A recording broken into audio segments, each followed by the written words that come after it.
कुठल्याही सणवाराला तर बघा गाव खेड्यांमध्ये सगळे भांडे डबे बिबे घासतात, स्वच्छता होते. तसं या भूमीला ॲक्टिव्ह करायसाठी, घासायसाठी काय करायचं, हिला स्वच्छ कसं करायचं.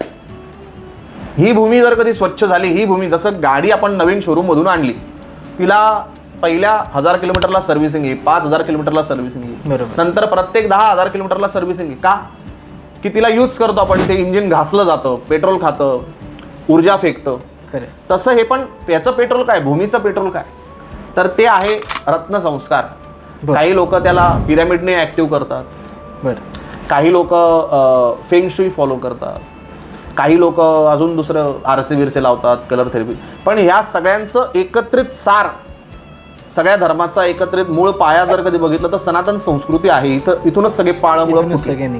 तसं या सगळ्या उपायांचा सगळ्यात महत्त्वाचा सार म्हणजे रत्नसंस्कार आहे.